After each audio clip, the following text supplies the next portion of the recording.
تو سرکار نے اس مہینے کا تعارف کروایا، قد اظلکم شہر عظیم، میرے صحابہ ابھی وہ مہینہ تمہارے پاس تشریف لانے والا ہے جو بڑی ہی عظمتوں والا ہے، اور صرف عظمت والا ہی نہیں، فرمایا وشہر مبارک، فرمایا یہ مہینہ برکت والا بھی ہے، یعنی اس کو رب ذوالجلال نے عظمت بھی عطا فرمائی ہے اور برکت بھی عطا فرمائی ہے۔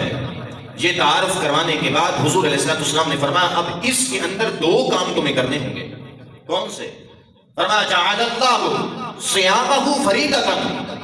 میرے صحابہ جب یہ مہینہ آ جائے تو اس مہینے کے دن کا روزہ تمہارے رب نے تمہارے اوپر فرض کر دیا ہے۔ پہلا کام یہ ہے کہ اس مہینے کے دن کا روزہ رب نے تمہارے اوپر فرض کر دیا اور اس فرض کو تم نے نبھانا ہے۔ اور دوسرا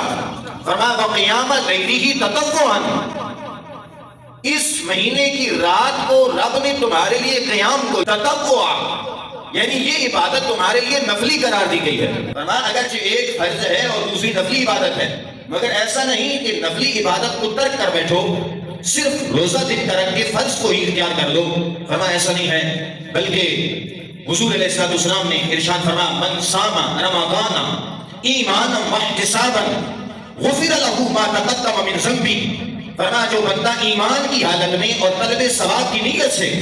رمضان کے دن کا روزہ رکھتا ہے، اللہ اس کے پچھلے سارے گناہوں کو معاف فرما دیتا ہے۔ اور اسی طرح کے کلمات رات کو نفلی عبادت بجا لانے کے لیے اور رات کو قیام کرنے والوں کے لیے بھی حضور نے فرمایا من قام رمضان ایمانا واحتسابا غفر له ما تقدم من ذنبه، فرمایا اگر کوئی ایمان کی حالت میں طلب ثواب کے ارادے سے راتوں کو قیام کرے، اٹھ کے رب کو منائے، قرآن کی تلاوت کو لبوں پہ سجائے، تو سرکار نے فرمایا رب رات کو جاگنے والے کی بھی پچھلی ساری خطاؤں کو معاف فرما دیتا ہے۔ اور مزید آگے سرکار نے کیا فرمایا وَهُوَ الشَّهْرُ الصَّبْرِ، یہ مہینہ صبر کا مہینہ ہے،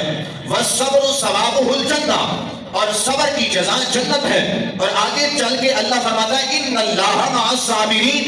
جزا تو جنت ہے مگر سب سے بڑا انعام یہ ہے کہ اللہ صبر والوں کے ساتھ ہے۔